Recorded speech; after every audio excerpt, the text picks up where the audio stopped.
मैंने कभी नहीं सोचा था कि करप्टेड सच में उठ खड़े होंगे। सब कुछ गड़बड़ है इसका पहला इशारा मुझे तब मिला जब मेरे रियल एस्टेट एजेंट ने एक वीडियो ऑनलाइन पोस्ट किया। डोंगटियन गार्डन्स सबवे स्टेशन के ठीक पास मौजूद चैंगशिंग हॉस्पिटल को लंबी पुलिस टेप लगाकर पूरी तरह सील कर दिया गया था। चारों तरफ पुलिस ही पुलिस थी और ढेर सारे डॉक्टर्स अंदर बाहर भाग रहे थे। मैंने वीडियो के नीचे बस इतना कमेंट किया, कंफर्म्ड केस। फिर सबवे से बाहर निकलते ही जैसे ही मैंने पेज रिफ्रेश किया, पूरा पोस्ट गायब हो चुका था। उसी के तुरंत बाद एजेंट का वॉइस नोट आया। मैंने अभी ईयरफोन्स लगाए ही थे कि उसका दूसरा मैसेज भी आ गया। उसने कहा, भाई मैं खुद रिप्लाई करने वाला था कि मेरा पोस्ट अचानक कैसे गायब हो गया। मैंने तो डिलीट भी नहीं किया। कंफर्म्ड केस है या नहीं पता नहीं, लेकिन स्वॉट वाले जितने डेंजरस दिख रहे हैं उससे मामला बहुत सीरियस लग रहा है। वैसे तुम्हारी लीज भी खत्म होने वाली है, रिन्यू कर रहे हो या नहीं? मैं सोच में पड़ गया क्योंकि अभी तक फैसला नहीं किया था। डोंगटियन गार्डन्स वाला फ्लैट लेआउट के हिसाब से बहुत अच्छा था, आसपास सारी फैसिलिटीज थी और रेंट भी ठीक था। लेकिन हर सुबह 8 बजे सबवे की इतनी भयानक भीड़ होती थी कि शरीर और दिमाग दोनों पूरी तरह थक जाते थे। दूसरी तरफ नया घर ढूंढना, पूरा सामान शिफ्ट करना, फिर डिपॉजिट और 3 महीने का रेंट एडवांस देना, ये सब अपने आप में बहुत बड़ा झंझट था। मैं अभी इसी बारे में सोच ही रहा था कि उसका तीसरा वॉइस नोट आया, पूरे 39 सेकंड का। उसे देखकर ही सिर दर्द होने लगा। पहले आधे हिस्से में वही रोज वाला प्रमोशन था, जुलाई चल रही है, ग्रेजुएट्स की वजह से फ्लैट्स तेजी से भर रहे हैं, अभी रिन्यू करोगे तो डिस्काउंट मिलेगा। लेकिन दूसरे आधे में सब कुछ अचानक बदल गया। बिना किसी वार्निंग के रिकॉर्डिंग में किसी की दबी हुई चीख सुनाई दी। उसके तुरंत बाद किसी ने जोर से कहा, आखिर ये क्या हो रहा है? फिर सिर्फ अफरा तफरी की आवाजें, टूटने फूटने की आवाजें और पूरी कियोस सुनाई देती रही। आखिर में इतनी जोरदार धमाके की आवाज आई कि वॉल्यूम ज्यादा न होने के बावजूद मेरे कानों में तेज दर्द होने लगा। मैंने तुरंत ईयरफोन्स निकाल दिए, भीड़ को धक्का देकर सबवे की खिड़की तक पहुंचा और हॉस्पिटल की तरफ देखने की कोशिश की। लेकिन तब तक ट्रेन अगले स्टेशन के करीब पहुंच चुकी थी और मुझे कुछ भी दिखाई नहीं दिया। मैंने उसे सिर्फ इतना रिप्लाई भेजा, अभी सोच रहा हूँ। उसके बाद उसने मुझे कभी कोई जवाब नहीं दिया। मेरे अंदर एक अजीब सी बेचैनी घर कर गई। ऑफिस पहुंचा तो आधे से भी कम लोग आए थे। सभी लोग पिछले दिन जारी हुए 4 ऑफिशियल स्टेटमेंट्स की बात कर रहे थे, लेकिन डोंगटियन गार्डन्स के पास मिले सस्पेक्टेड केस के बारे में किसी को कुछ भी पता नहीं था। सुबह सुनी हुई वह चीख और आखिरी धमाके की आवाज लगातार मेरे दिमाग में घूम रही थी। आखिर मैंने खुद को रोक नहीं पाया और डोंगटियन गार्डन्स में रहने वाले अपने एक कॉलीग को मैसेज भेज दिया। उसने लगभग तुरंत रिप्लाई किया, बाई चांस से अभी निकल जाओ। मेरा सीना कस गया और बेचैनी अब डर में बदलने लगी। मुझे लगा टाइपिंग में बहुत समय लगेगा, इसलिए मैंने उसे तुरंत कॉल कर दिया। उसने पहली रिंग में ही फोन उठा लिया। पीछे एयरपोर्ट की बोर्डिंग अनाउंसमेंट साफ सुनाई दे रही थी। मेरे कुछ बोलने से पहले ही उसने धीमी आवाज में तेजी से कहा, कल सुबह ठीक 8 बजे पूरे सिटी में लॉकडाउन लग जाएगा। अगर निकल सकते हो तो अभी निकल जाओ। जितना सामान जमा कर सकते हो कर लो, जैसे जिंदगी उसी पर टिकी हो। इतना कहकर उसने कॉल काट दिया। उसके तुरंत बाद उसने एक वीडियो भेजा। वह चैंगशिंग हॉस्पिटल का था। कैमरा इमरजेंसी एंट्रेंस पार करते हुए सीधे ईआर के अंदर पहुंचा। वहां हॉस्पिटल गाउन पहने एक आदमी 4 लोगों की पकड़ से खुद को छुड़ा रहा था। कुछ पल के लिए उसे दबा लिया गया, लेकिन उसी पल उसने उनमें से एक के हाथ से मांस का बड़ा टुकड़ा दांतों से नोच लिया। हर तरफ खून बहने लगा। करीब 30 सेकंड बाद वही आदमी जोर जोर से कांपने लगा और अचानक जमीन पर गिर पड़ा। फिर वीडियो वही खत्म हो गया। मेरे सीने पर जैसे लोहे के मुक्के बरस पड़े हों। मैं आमतौर पर इंटरनेट पर दिखाई देने वाली हर चीज पर भरोसा नहीं करता था, लेकिन उस पल एक शब्द जबरदस्ती मेरे दिमाग में घुस गया और मुझे खुद पता नहीं चला कि मैं कब अपनी सीट से उठ खड़ा हुआ। मेरे कॉलीग हैरानी से मुझे देख रहे थे। मैंने नजरें नीचे रखते हुए सिर्फ इतना कहा कि घर में इमरजेंसी है और मुझे अभी जाना होगा। मेरे बॉस पहले चौंक गए, फिर शायद उन्हें भी कुछ समझ आ गया। उन्होंने तुरंत कहा, घर जाओ, पूरे हफ्ते की छुट्टी ले लो, यहाँ से तुरंत निकल जाओ। मैंने उस शब्द को दिमाग से निकालने की कोशिश की और जल्दी से राइड बुक कर ली। राइड का इंतजार करते हुए मैंने अपनी माँ को फोन किया, माँ तुरंत अपना सामान पैक करो और अभी चिंगयुआन वापस निकल जाओ। मैं भी आज ही घर आ रहा हूँ। वो हैंगबो में काम करती थी, जो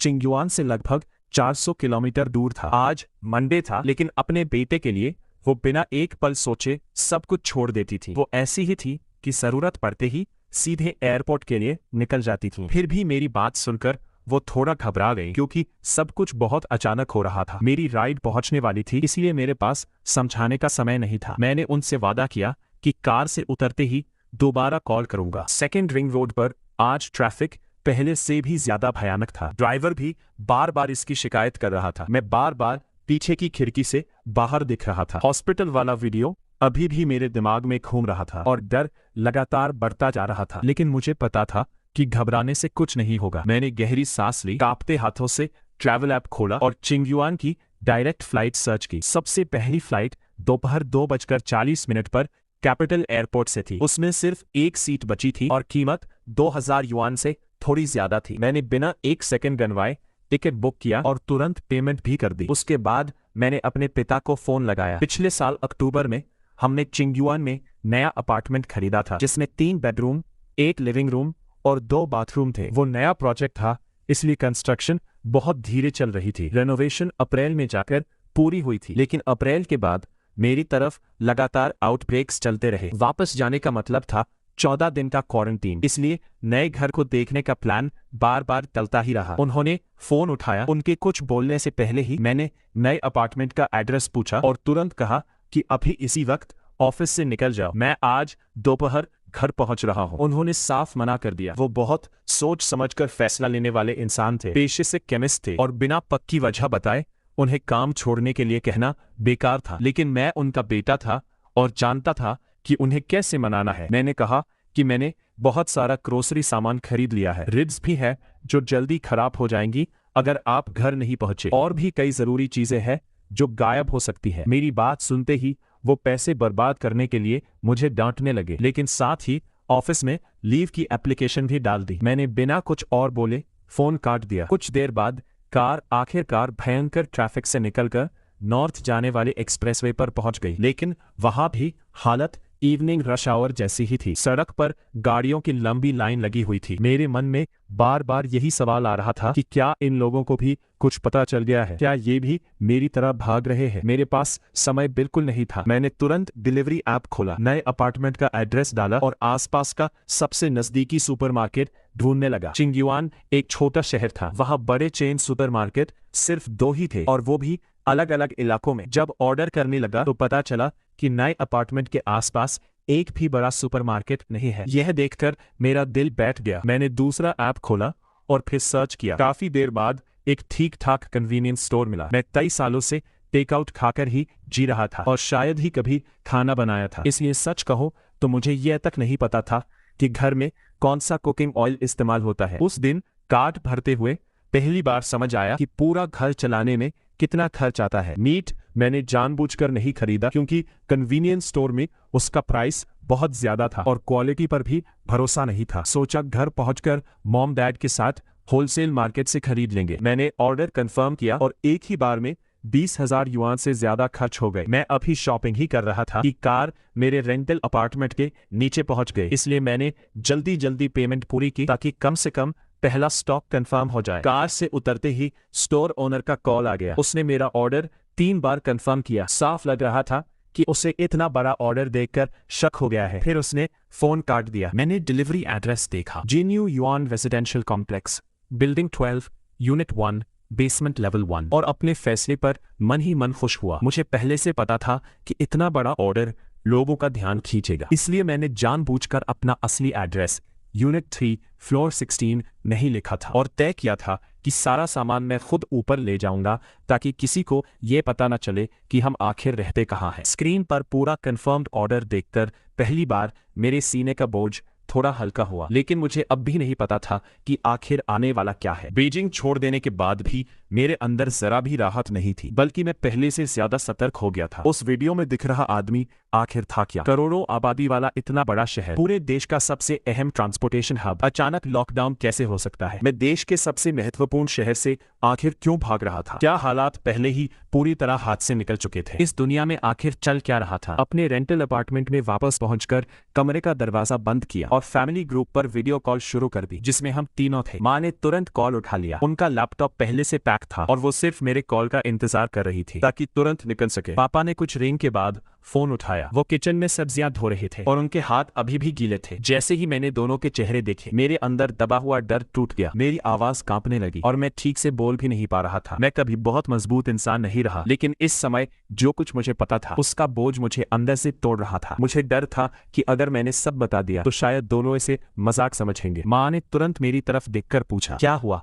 सब ठीक है ना? पापा ने बिना कुछ बोले नल बंद किया। 2-3 सेकंड तक पूरी खामोशी रही। फिर उन्होंने धीरे से पूछा, बेटा क्या तुम्हारा अचानक घर लौटना इसी बात से जुड़ा हुआ है? मैंने सिर हिलाकर हाँ कहा। अब समय बिल्कुल नहीं बचा था। मैंने तापती आवाज में खुद को संभालते हुए कहा, मुझे पूरी तरह नहीं पता कि आखिर क्या हो रहा है, लेकिन इतना जरूर जानता हूँ कि मामला बहुत गंभीर है। कल सुबह ठीक 8 बजे पूरे शहर में लॉकडाउन लगने वाला है। किसी ने मुझे वार्निंग दी है कि जितनी जल्दी हो सके यहाँ से निकल जाओ और जितना हो सके उतना सामान जमा कर लो। मुझे बहुत डर लग रहा है, प्लीज मेरी बात पर भरोसा करो। हमें कम से कम 1 साल चलने लायक सप्लाईज इकट्ठा करनी होंगी। सबसे पहले माँ बोली, डर मत, मैं और तुम्हारे पापा हमेशा तुम्हारे साथ है। पापा शांत दिखने की कोशिश कर रहे थे, लेकिन उनके माथे की लकीरें बता रही थी कि वो भी चिंतित है। उन्होंने गहरी सांस ली और कहा, अगर हम अपने बेटे पर भरोसा नहीं करेंगे। उन्होंने अपना एप्रन उतारते हुए कहा, ठीक है, आज रात का खाना भूल जाते हैं। मैं अभी होलसेल मार्केट जा रहा हूँ। तुम तुरंत मुझे पूरी शॉपिंग लिस्ट भेज दो। जो चीजें तुमसे छूट गई होंगी मैं खुद पूरी कर दूंगा। माँ भी तुरंत उठ खड़ी हुई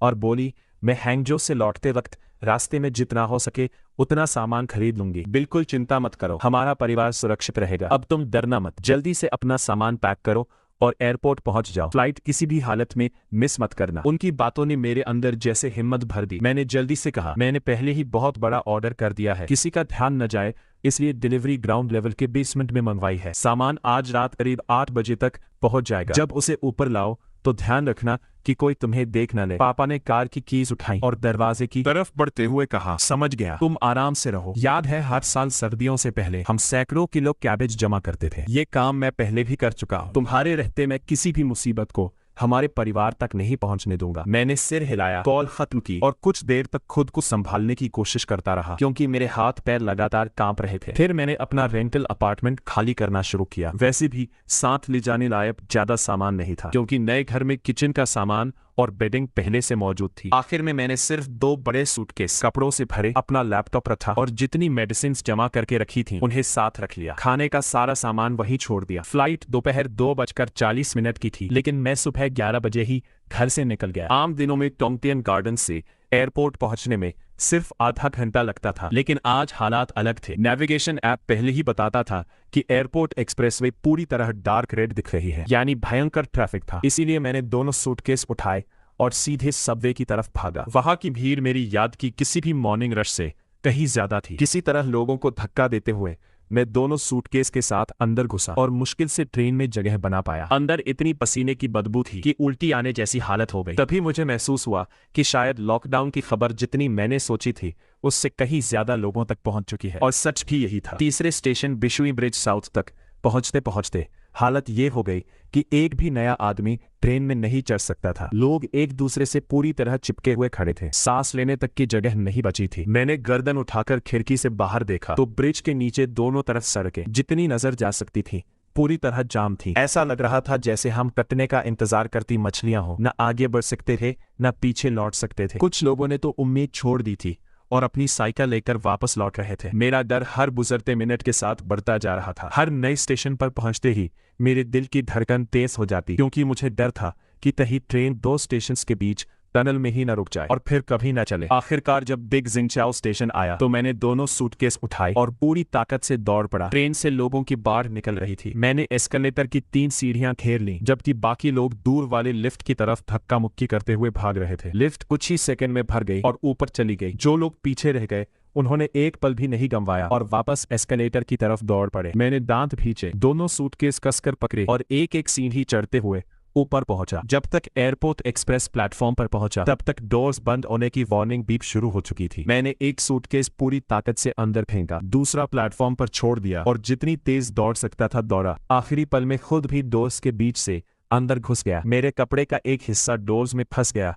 लेकिन मैं बच गया। एयरपोर्ट एक्सप्रेस के अंदर एसी इतनी तेज चल रही थी कि अंदर कदम रखते ही ऐसा लगा जैसे बर्फ का पानी शरीर पर डाल दिया गया हो। जो सूटकेस मैंने फेंका था वो हैंड रेल से टकराकर दब गया था और उसके ऊपर गहरा डेंट पड़ गया था। एक अच्छे इंसान ने उसे उठाकर मुझे वापस दे दिया। मैंने उसे धन्यवाद कहा। तभी मेरी हथेलियों का दर्द अचानक महसूस होने लगा। नीचे देखा तो दोनों हाथ पूरी तरह सूज चुके थे और हथेलियों के बीच से लेकर उंगलियों तक गहरा लाल रंग फैल गया था। मैंने ठंडी मेटल हैंडरेल को कसकर पकड़ लिया ताकि उसकी ठंडक सूजन कम कर सके। एयरपोर्ट एक्सप्रेस में कोई बात नहीं कर रहा था, लेकिन फिर भी पूरी ट्रेन शांत नहीं थी क्योंकि हर तरफ मोबाइल स्क्रीन पर तेजी से टाइपिंग की आवाजें आ रही थी। हर कोई किसी न किसी को मैसेज भेज रहा था। मैंने भी फैमिली ग्रुप में अपनी लोकेशन भेजी और फिर सोशल मीडिया ऐप खोल लिया। 3 सेकंड का एडवर्टाइजमेंट खत्म होते ही मैं कुछ कीवर्ड सर्च करने ही वाला था कि मेरी फीड में ऑफिशियल सबवे अकाउंट की नई पोस्ट सबसे ऊपर आ गई। उसे सिर्फ 1 मिनट पहले पब्लिश किया गया था।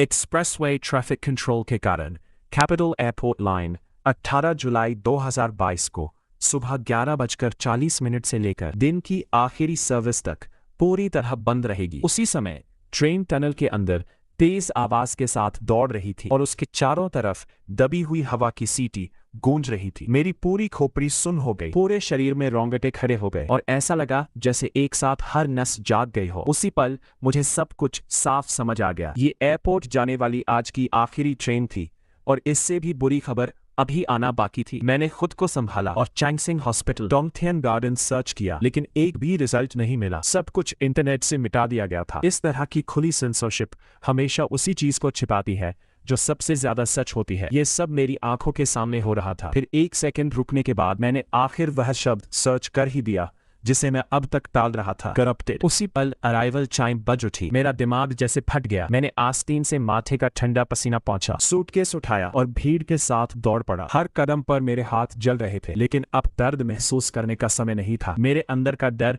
उससे 1000 गुना बड़ा था। एड्रेनलिन इतनी तेजी से शरीर में दौड़ रही थी कि मेरे कानों के पर्दे तक भड़क रहे थे। सच्चाई इतनी भयानक थी कि उसे स्वीकार करना भी मुश्किल था। एयरपोर्ट टर्मिनल के अंदर सिक्योरिटी पहले से कहीं ज्यादा सख्त हो चुकी थी। अब सिर्फ हेल्थ पास और 48 घंटे के अंदर की नेगेटिव रिपोर्ट काफी नहीं थी। एयरपोर्ट स्टाफ हर पैसेंजर को अलग ले जाकर ये भी लिखवा रहे थे कि पिछले कुछ दिनों में वह कहाँ गया था। मेरे माथे से बहता पसीना आंखों में गिरने लगा और तेज जलन होने लगी। चेहरे से पसीना पहुंचते ही मेरे सामने खड़े स्टाफ ने मुझे एक फॉर्म पकड़ा दिया। फॉर्म लेते समय मेरी नजर उसके हाथ में दबे दूसरे पेपर्स पर पड़ी। उनमें हल्के से चैंगसिंग हॉस्पिटल लिखा दिखाई दिया। मेरा दिल जैसे एक पल के लिए रुक गया। मैंने बिना कुछ छिपाए सारी जानकारी भर दी। अपना वर्क प्लेस, घर का एड्रेस और हाल ही में जिन पब्लिक प्लेसेस पर गया था वह सब लिख दिया। फिर मेरी पेन करंट एड्रेस वाली लाइन पर जाकर रुक गई। कुछ पल सोचने के बाद मैंने फॉर्म जमा कर दिया। उसने ध्यान से पूरा फॉर्म पढ़ा, मेरे हाथ में मौजूद एकमात्र सूटकेस देखा, मुझसे 2-4 छोटे सवाल पूछे और मुझे जाने दिया। लेकिन पीछे खड़े कई लोग इतने खुशकिस्मत नहीं थे। कुछ पैसेंजर्स को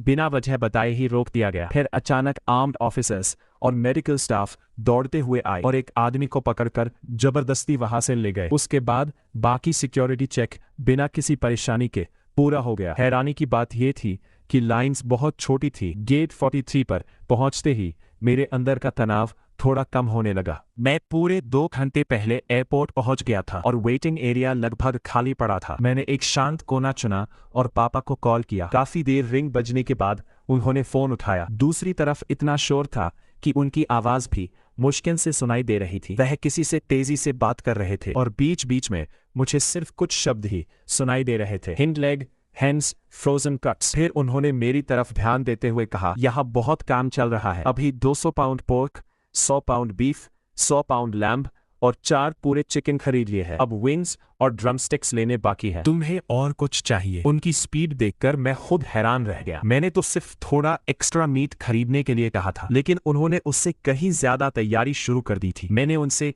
सोलर जनरेटर, बैटरीज और कुछ एक्स्ट्रा रेफ्रिजरेटर्स भी खरीदने को कहा और बोला कि बाकी जरूरी चीजें मैं सर्च करके बताता हूँ। लगातार भागदौड़ और तनाव की वजह से मेरा दिमाग जैसे काम करना बंद कर चुका था। कॉल खत्म करने के बाद मैंने हर सर्च इंजन और प्लेटफॉर्म खंगालकर सर्वाइवल सप्लाईज की लिस्ट बनानी शुरू की। जब 2 अलग अलग लिस्ट्स तैयार हो गईं, तो मैंने लंबी सांस ली और दोनों फैमिली ग्रुप में भेज दी। पापा ने लगभग तुरंत रिप्लाई कर दिया। मैंने अपनी अकड़ी हुई गर्दन घुमाई और खिड़की से बाहर देखा। आसमान बिल्कुल साफ गहरे नीले रंग का था। शहर में ऐसे खूबसूरत दिन बहुत कम देखने को मिलते थे। मैंने मन ही मन उम्मीद की कि शायद ये किसी अच्छी शुरुआत का इशारा हो। तभी अनाउंसमेंट गूंजी। हुआशान एयरलाइंस फ्लाइट HT11111 से चिंगयुआन जाने वाले सभी यात्री ध्यान दें, आपकी फ्लाइट की बोर्डिंग 15 मिनट में शुरू होगी। कृपया अपना सामान लेकर गेट 43 पर पहुंचे। आसपास बैठे गिने चुने लोग धीरे धीरे गेट की तरफ बढ़ने लगे। इस फ्लाइट में उम्मीद से कहीं कम पैसेंजर्स थे। प्लेन उड़ान भरते समय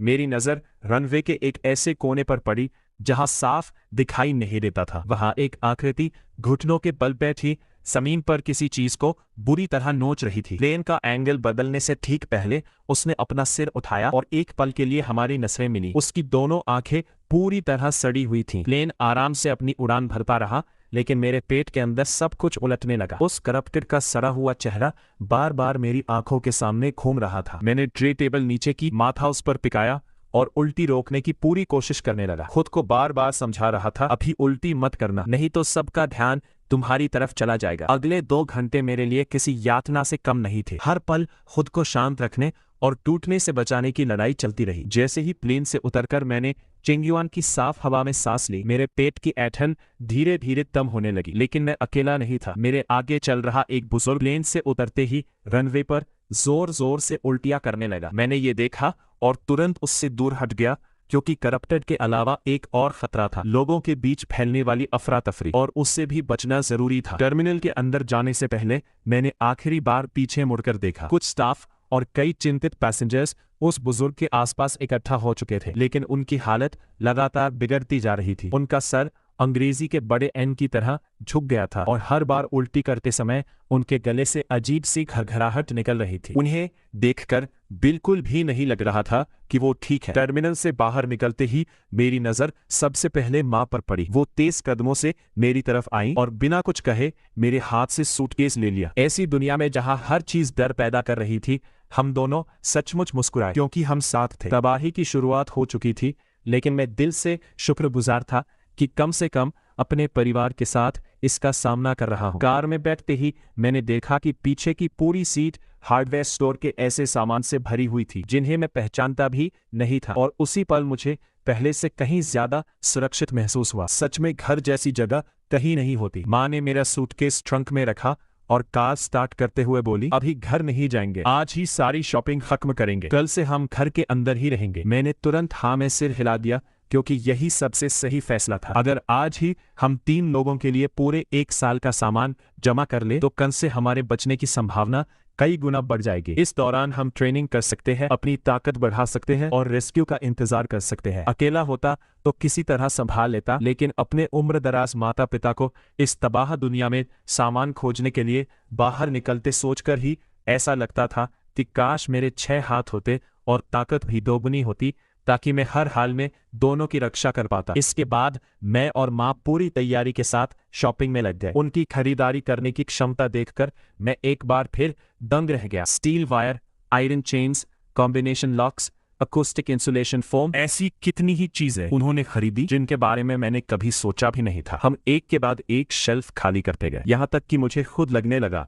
कि शायद हम जरूरत से ज्यादा खरीद रहे हैं। शाम को बिल्डिंग सप्लाई स्टोर बंद होने से ठीक पहले माँ ने वहां मौजूद सबसे मजबूत रीइंफोर्स्ड ब्लास्ट प्रूफ ग्लास और ब्लास्ट प्रूफ डोर्स का ऑर्डर दे दिया। ओनर ने कहा कि स्टॉक खत्म है और इंस्टॉलेशन में 3 दिन लगेंगे। माँ ने बिना एक पल गंवाए कीमत दोगुनी करने की बात कही। ओनर के चेहरे पर तुरंत मुस्कान आ गई और उसने कहा कि इंस्टॉलेशन अभी किया जा सकता है। पूरे समय मुझे बोलने का मौका ही नहीं मिला। मैं सिर्फ उनके पीछे कार्ट धकेलता रहा और सामान का ढेर बढ़ता हुआ देखता रहा। जब आखिरकार माँ संतुष्ट हुई तो वो ओनर और उसकी पूरी टीम को अपनी एसयूवी में लेकर हमारे अपार्टमेंट पहुंच गए। जिन्युयुआन एक नया रेजिडेंशियल प्रोजेक्ट था। फ्लैट्स की हैंडओवर बहुत धीरे हुई थी, इसलिए वहां अभी बहुत कम लोग रहने आए थे। पूरे कॉम्प्लेक्स में मुश्किल से 10-12 फैमिलीज रहती थी। वहां नॉर्थ, साउथ, ईस्ट और वेस्ट कुल 4 गेट्स थे, लेकिन कम रेजिडेंट्स होने की वजह से सिर्फ नॉर्थ गेट ही खुला रहता था। नॉर्थ साइड की रोड काफी चौड़ी थी और हमारा बिल्डिंग 12 उसी के बिल्कुल पास बना हुआ था। वर्कर्स के लिए ऊपर आना जाना बहुत आसान था। पूरा सामान ऊपर पहुंचाने में हमें करीब आधा घंटा लग गया। उनकी टीम बहुत तेजी से काम कर रही थी और कुछ ही देर में पुराना डोर हटाकर नया ब्लास्ट प्रूफ डोर लगा दिया गया। मैं थोड़ा अलग जाकर पापा को कॉल करने लगा ताकि पता चल सके कि वो कब तक लौटेंगे। उस समय वो डिपार्टमेंट स्टोर में कपड़ों की कीमत कम करवाने के लिए जोरदार बार्गेन कर रहे थे। मेरा कॉल आते ही उनका ध्यान उधर चला गया। उन्होंने कहा, ठीक है, अब घर निकलता हूँ, यहाँ तो प्राइस कम होने वाला नहीं है, कल अंडरग्राउंड मार्केट में कोशिश करूंगा। तभी सेलर ने तुरंत हार मान ली और बोला, ठीक है, आप ही जीत गए, जितने में कह रहे हैं उतने में ले जाइए। ये सुनते ही पापा का मूड एकदम अच्छा हो गया। सेलर सामान पैक करने लगा तो मैंने जल्दी से पूछा, मीट और सोलर जनरेटर कब तक पहुंचेंगे? उन्होंने धीमी आवाज में कहा, होलसेल मार्केट वालों ने कहा है कि सारा मीट सीधे रेफ्रिजरेटर्स में पैक करके एक साथ भेजेंगे क्योंकि सप्लायर वही है। सोलर जनरेटर तो पहले ही पहुंच चुका है, मैंने उसे यूनिट 1512 के बाहर रखवा दिया है। वहां अभी रेनोवेशन भी शुरू नहीं हुआ, इसलिए कोई ध्यान नहीं देगा। बाकी सारा सामान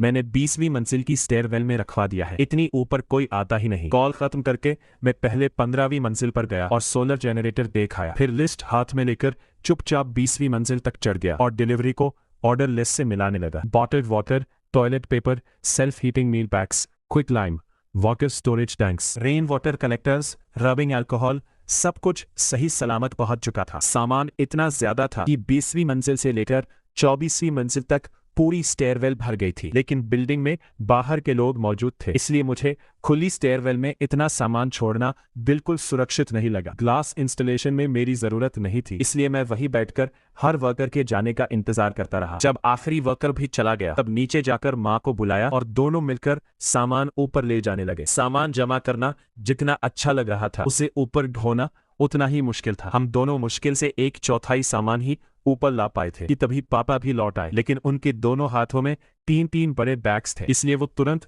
हमारी मदद भी नहीं कर सके। रात के 9 बजे तक हम कुल मिलाकर आधे से थोड़ा ज्यादा सामान ही ऊपर पहुंचा पाए थे। तभी कन्वीनियंस स्टोर की डिलीवरी भी आ गई। डिलीवरी बॉय ने बेसमेंट में यूनिट 1 के एंट्रेंस के बाहर पूरा सामान एक साथ उतार दिया। हमने तय किया कि ऊपर वाला सामान बाद में ले आएंगे, क्योंकि नीचे रखा सामान रास्ता रोक रहा था और लोगों का ध्यान भी खींच सकता था। हम तीनों ने एक एक कार्ट पकड़ी, लिफ्ट से बेसमेंट पहुंचे और यूनिट 1 के एंट्रेंस के पास पड़े सामान को सॉर्ट करके ऊपर ले जाना शुरू किया। कई बार लगातार सामान उठाते उठाते मुझे चक्कर आने लगे, लेकिन हर बार जब एक और कार्ट घर के अंदर पहुंचती तो ऐसा लगता जैसे दिल से बहुत बड़ा बोझ उतर गया हो। जब हम पूरी तरह थक गए तो तीनों ने जल्दी जल्दी चॉकलेट बार खाई और फिर वापस काम में लग गए। रात 11 बजे के थोड़ी देर बाद पापा का मीट ऑर्डर भी पहुंच गया, साथ में बड़े रेफ्रिजरेटर्स भी थे। हमारी बिल्डिंग में हर फ्लोर पर सिर्फ एक यूनिट के लिए लिफ्ट खुलती थी और दोनों यूनिट्स के बीच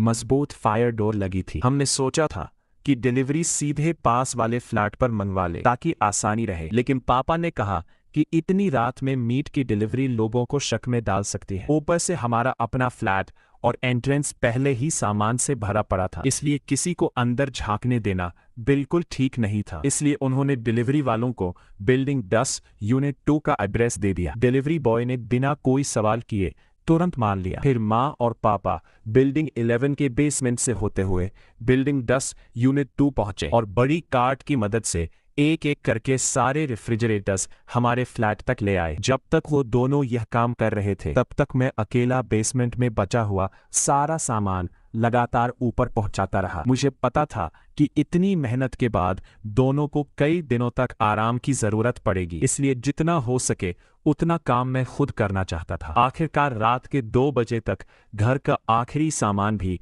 अंदर पहुंच गया। हमारे हिसाब से बेइजिंग में लॉकडाउन शुरू होने में अब सिर्फ 6 घंटे से भी कम समय बचा था। पूरा कॉम्प्लेक्स अजीब सी खामोशी में डूबा हुआ था। हम तीनों में से किसी की भी सोने की इच्छा नहीं थी। अपार्टमेंट पूरी तरह बॉक्सेस और बैग से भर चुका था, पैर रखने तक की जगह नहीं बची थी और अभी भी बहुत कुछ अरेंज करना बाकी था। जब माँ और पापा सोलर जनरेटर असेंबल करने लगे तो मैं किचन में चला गया और 3 लोगों के लिए नूडल्स बनाने लगा। पिछले 2 सालों में मैंने बहुत कम खाना बनाया था, लेकिन ऑनलाइन वीडियोस देखकर काफी कुछ सीख गया था। एक पुरानी कहावत है, जाते समय डम्पलिंग्स और लौटने पर नूडल्स। मैंने 3 लोगों के हिसाब से ड्राइड नूडल्स निकाले, पानी को अच्छी तरह उबलने दिया और फिर नूडल्स डाल दिए। 3 बड़े बोल्स रखे, हर बोल में 1 चम्मच लार्ड, थोड़ी कटी हुई स्कैलियंस, 1 चम्मच सोया सॉस, थोड़ा सेसमी ऑयल, चिकन बुलियन और थोड़ा सॉल्ट डाला। जब नूडल्स अच्छे से उबलने लगे तो उसी गर्म ब्रॉथ को भरकर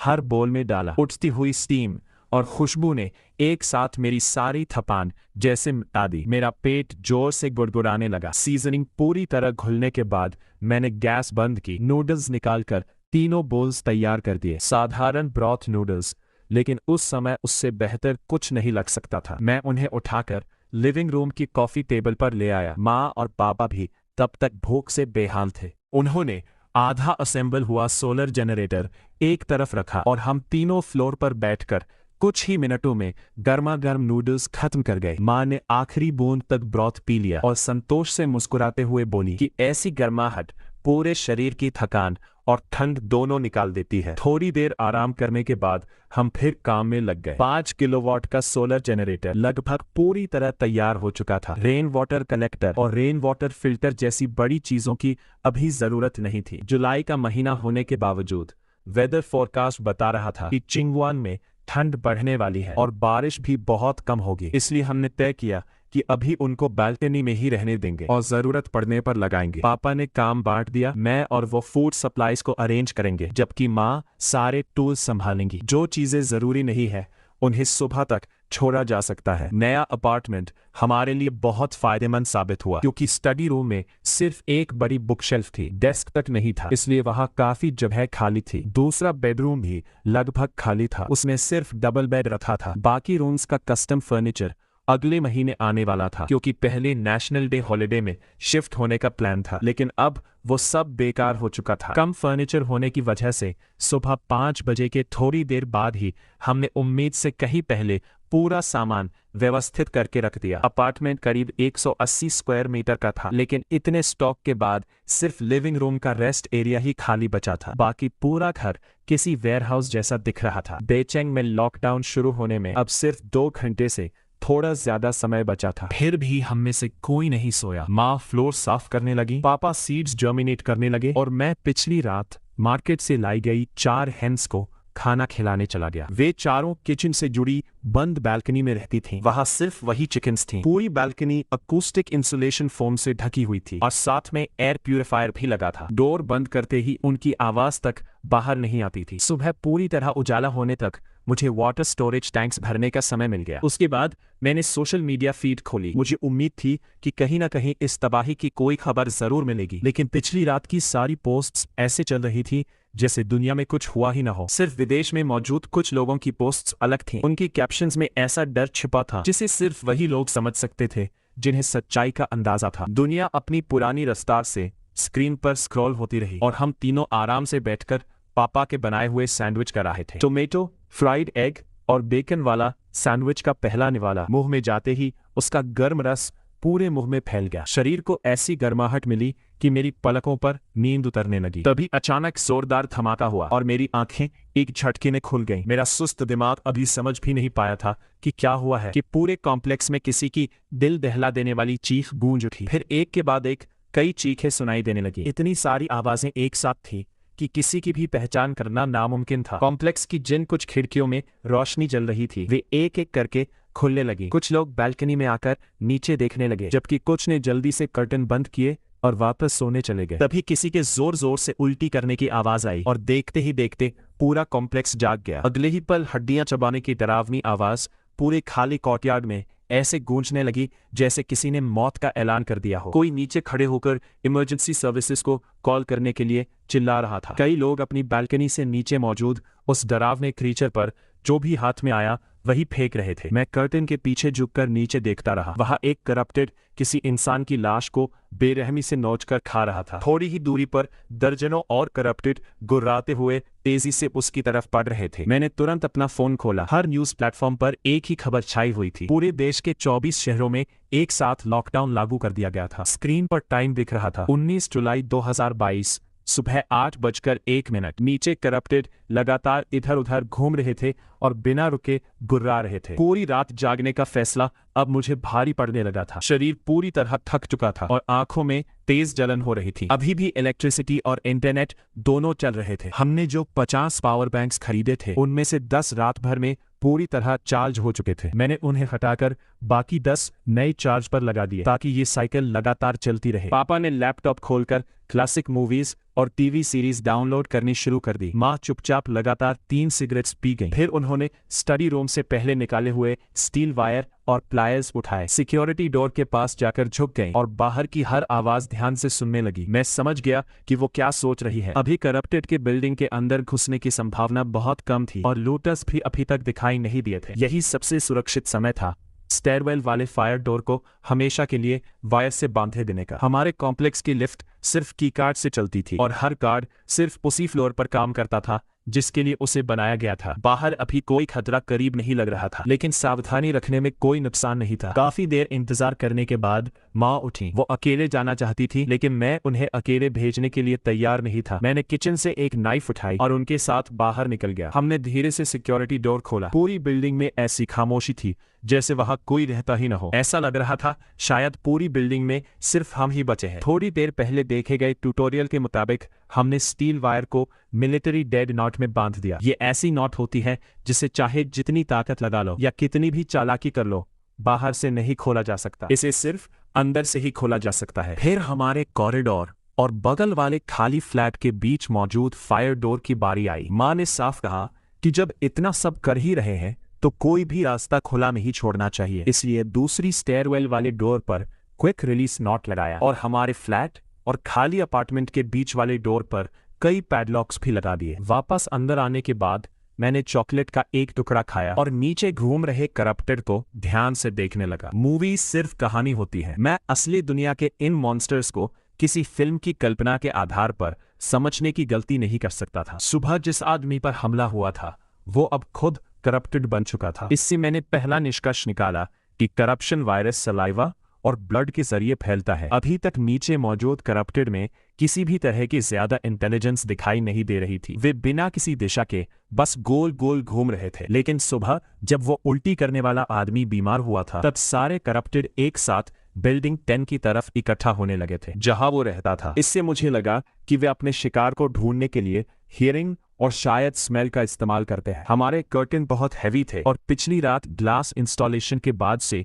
हमने उन्हें पूरी तरह बंद रखा था। लेकिन बाकी फ्लैट्स में ऐसा नहीं था। कई घरों में हल्के ट्रांसपेरेंट कर्टन लगे थे जिनके अंदर क्या हो रहा है वो साफ दिखाई दे रहा था। जब मैंने करप्टेड को काफी देर तक देख लिया तो पेन और नोटबुक उठाकर उन सभी फ्लैट्स का रिकॉर्ड बनाना शुरू कर दिया जिनमें लोग रहते दिखाई दे रहे थे। हमारे ठीक सामने बिल्डिंग 10 थी जहां कम से कम 3 फैमिलीज रह रही थी। बिल्डिंग 10 यूनिट 1 फ्लोर 7 अपार्टमेंट 2 में एक बुजुर्ग कपल रहता था। बिल्डिंग 10 यूनिट 3 फ्लोर 12 अपार्टमेंट 1 में समर वेकेशन पर घर लौटा एक यूनिवर्सिटी स्टूडेंट था। बिल्डिंग 10 यूनिट 4 फ्लोर 5 अपार्टमेंट 2 वही फ्लैट था जहां सुबह वाला उल्टी करने वाला आदमी रहता था। वहां कितने लोग थे ये पता नहीं चल पाया। हमारे पीछे बिल्डिंग 14 थी। मैंने पूरी सुबह उसे देखते हुए बिताई, लेकिन वहां एक भी इंसान का कोई निशान नहीं मिला। फिलहाल सामने और पीछे की बिल्डिंग्स के बारे में मेरे पास बस इतनी ही जानकारी थी। आगे कुछ बदला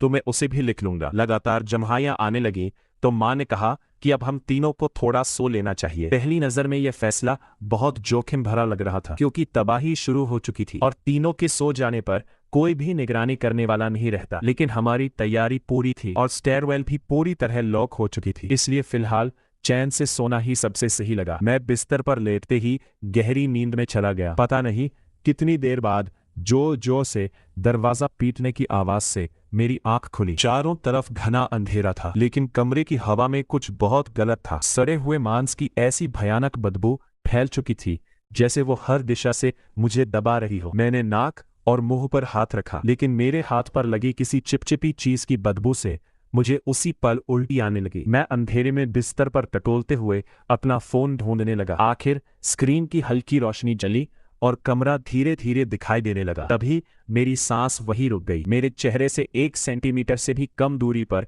एक बुरी तरह सड़ा हुआ करप्टेड खड़ा था। फोन की हल्की रोशनी में हम दोनों की आंखें एक दूसरे से टकरा गई। लाइक, सब्सक्राइब और कमेंट करना बिल्कुल मत भूलना। ऐसे ही अमेजिंग मानवा रिकैप्स देखने के लिए चैनल को सब्सक्राइब करें और बेल आइकॉन जरूर दबाएं। आपका सपोर्ट हमें ऐसी और शानदार स्टोरीज लाने की मोटिवेशन देता है।